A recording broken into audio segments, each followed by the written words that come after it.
Alors dans cette vidéo, je vais reparler des fonctions de rappel et des fonctions de callback. Donc ça va être un complément à la vidéo JavaScript 05, fonction de callback découverte débutant. Donc j'ai refait une vidéo là-dessus parce que on va voir que les callbacks sont beaucoup utilisés avec les promesses et je me rends compte qu'il y a des trucs qui sont pas très clairs dans ma tête. Donc là je vais faire une petite vidéo complémentaire. Voilà. Donc déjà, ce que je vais faire, c'est bien définir donc la fonction qui va être appelée, donc la fonction de callback, et la fonction principale. Donc c'est la fonction qui est principale et qui va appeler la fonction de callback. Ça veut dire que la fonction principale va s'exécuter en premier, et quand ces instructions auront été exécutées, alors cette fonction-là appellera une autre fonction qui est la fonction de callback, et qui sera exécutée à son tour. Donc ça marche toujours en deux temps. En tout cas, au niveau où j'en suis, ça se fait en deux temps. Donc la fonction qui sera appelée en deuxième, donc la fonction de callback ou fonction de rappel. Parce qu'on avait vu un exemple avec l'exemple du MDN, et c'est vrai qu'il n'est pas clair. Donc là je définis une variable dans laquelle on va mettre une fonction. Donc souvent on voit sur les sites internet que les variables génériques qui reviennent souvent, c'est la variable func ou la variable foo.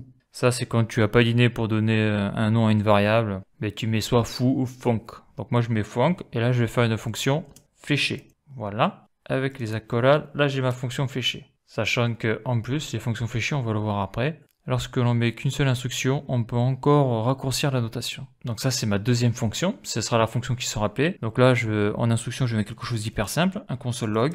Et donc, je suis appelé par la fonction principale. Donc là, quand je dis fonction principale, c'est la fonction numéro 1. Parce que là, il va y avoir que deux fonctions. Donc la fonction principale, ça sera la numéro 1. C'est celle que je vais appeler en premier, et celle que je vais appeler en premier appellera donc la deuxième fonction qui s'appelle func. CTRL S, ça c'est bon. Donc là j'ai fait la petite fonction de base. Donc si je veux l'appeler, la fonction j'ai fait func, voilà, CTRL S, et là ça s'affiche bien. Je suis appelé par la fonction principale, donc là c'est pas encore le cas. Mais bon là c'est un truc basique. Donc après on le verra après, mais si je veux je peux mettre des paramètres. Donc là je fais le truc basique. Maintenant je vais définir la fonction principale. Fonction. Donc celle-là, je l'avais appelé func, celle-là, je vais l'appeler fn. On le voit souvent aussi. Donc fn, ça veut dire fonction 0,1. Donc là, sur la fonction principale, je vais mettre qu'un seul paramètre. Donc le paramètre, je vais l'appeler callback. Mais je peux l'appeler autrement, c'est pas un souci, on le verra après aussi. Là, je mets mes accolades. Donc là, je vais faire un console log pour dire que je suis la fonction principale. Ok, point virgule. Et là, dans cette fonction principale, je vais appeler ma deuxième fonction. Donc la deuxième fonction, c'est celle-là. Donc là, j'ai la fonction principale. Et dans cette fonction principale, je vais appeler l'autre fonction. Et pour faire ça, donc je vais pas écrire func comme ça. Hein. Pourquoi? Parce que si je fais ça, eh bien ma fonction principale appellera tout le temps cette fonction-là. Parce que là, je fais func 1. Mais si je veux, je peux faire une autre fonction. Ça, on le verra après. Hein. Mais je peux l'appeler func2, je peux en faire une autre comme ça, là, etc. D'ailleurs, je peux le faire comme ça, CTRL-C, CTRL-V, func2.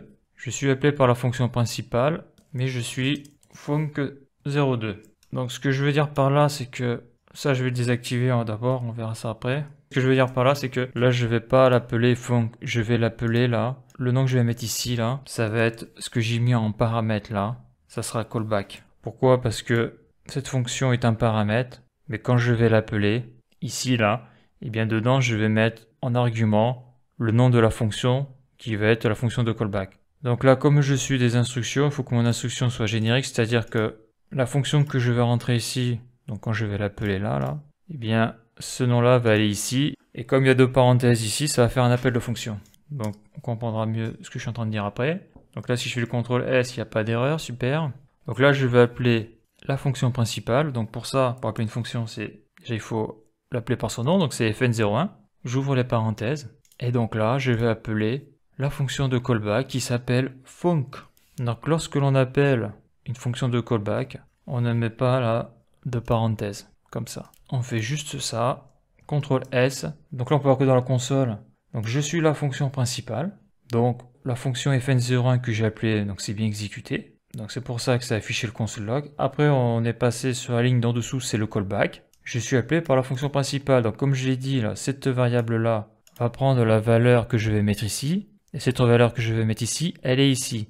Donc en d'autres termes, je l'appelle callback, mais si je veux, je peux l'appeler Z, par exemple. Si je l'appelle Z, si je fais CTRL S, ça va strictement rien changer. D'accord? C'est ça que je veux dire. Ce que je veux dire, c'est que l'argument que je mets ici, eh bien ça va aller à la place du paramètre qui est ici. D'accord? Et donc ce Z là, donc il va y avoir écrit func, hein, et ce Z là va être remplacé par func, et func, ça va appeler cette fonction là. Donc c'est pour ça qu'on ne met pas directement le vrai nom de la fonction de callback ici, parce que là, si je veux appeler une autre fonction de callback, c'est-à-dire une fonction qui sera appelée dans un deuxième temps, donc là j'ai déclaré la fonction func02, donc là je vais la mettre active, CTRL Z, non c'est pas CTRL Z, je vais toujours le laisser là, je vais l'appeler Z pour bien montrer que tu peux l'appeler comme tu veux, c'est pas un souci. Là je vais faire CTRL/, là je l'ai activé, donc là on voit que ça marche toujours, mais là par exemple, dans ma fonction de callback, je vais appeler la fonction 02. Donc là je suis la fonction principale, je suis appelé par la fonction principale, et là je vais faire CTRL S, et là il marque, donc je suis appelé par la fonction principale, mais je suis func02. Donc toujours la fonction principale est exécutée en premier, et une fois que cette fonction est appelée et que donc elle a fini de s'exécuter, alors j'appelle la fonction numéro 2, que l'on appelle fonction de callback. Donc là pour l'exemple, je vais en remettre une troisième, pour que ça soit bien clair. Func03, je suis appelé par la fonction principale, mais je suis func03. CTRL S, donc il n'y a toujours pas d'erreur. Donc dans le cas de ma fonction de callback, je vais appeler la fonction 03. Voilà, donc ça c'est bon. Donc souvent ici on peut mettre callback dans le sens où ce qu'il va y avoir ici en paramètre là, donc ce qu'on mettra ici en argument, ça sera la fonction de callback, c'est-à-dire ça sera la fonction numéro 2. Fonction principale, fonction secondaire, la fonction de callback c'est la fonction de secondaire, c'est la fonction qui sera appelée par la fonction principale. Voilà, donc ça marche toujours, pas de souci, ok. Donc là par contre c'est simple ce que l'on a fait, c'est-à-dire qu'il n'y a pas, je ne rentre pas d'argument, mais on peut rentrer des arguments dans une fonction de callback.